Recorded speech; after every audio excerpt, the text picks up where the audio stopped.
Hello, and welcome back to History Videos for Kids. Today, we are going to be talking about the Spanish-American War.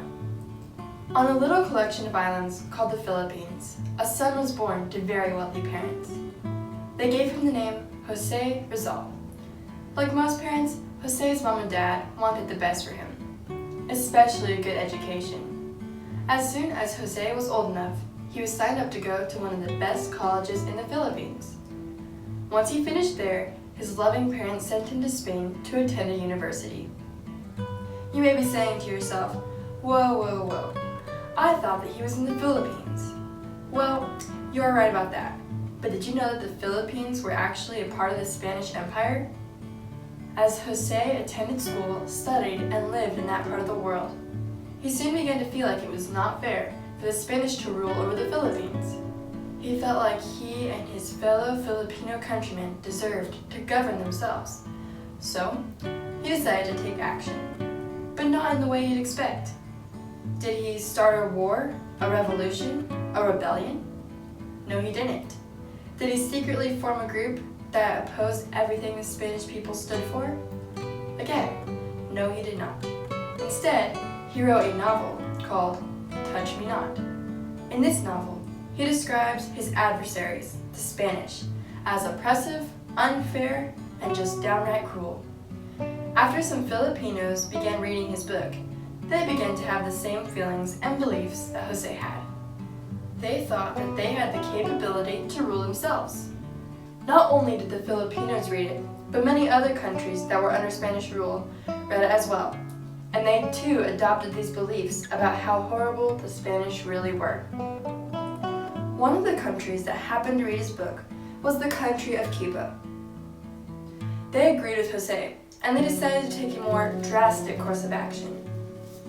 They realized that if freedom is what they wanted, then they would have to fight for it.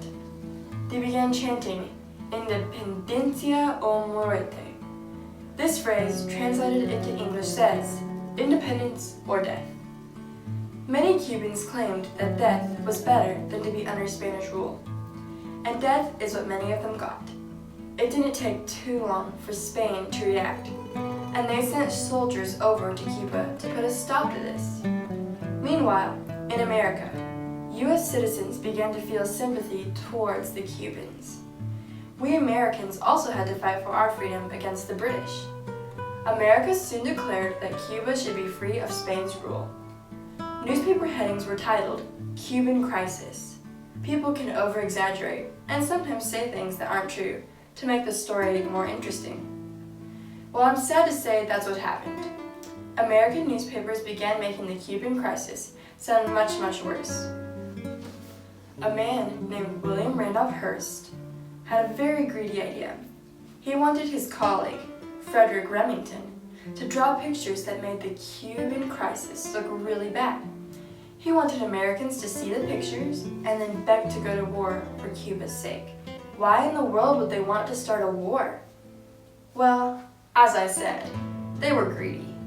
They wanted a war to start because wars were a good time to sell a lot of newspapers. While some news anchors copied them, many of them were disgusted. They lied about many things. This was labeled yellow journalism and is now referred to as fake news. But in 1898, on February 15th, something did happen. Something that was not made up. A battleship that belonged to the United States blew up in the Cuban harbor. Around 260 Americans died. The Spaniards claimed that something had just caught fire and then it exploded. But the Americans believed that a Spaniard had planted a bomb on the ship. After many newspaper articles and much contemplation, America decided to go to war with Spain. In Cuba, Americans and Spanish men fought on the battlefield. Theodore Roosevelt led a group of men called the Rough Riders into Cuba to help with the fighting.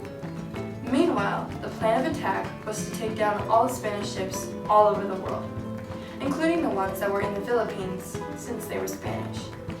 Theodore Roosevelt, who would one day become the 26th President of the United States, was Assistant Secretary of the Navy.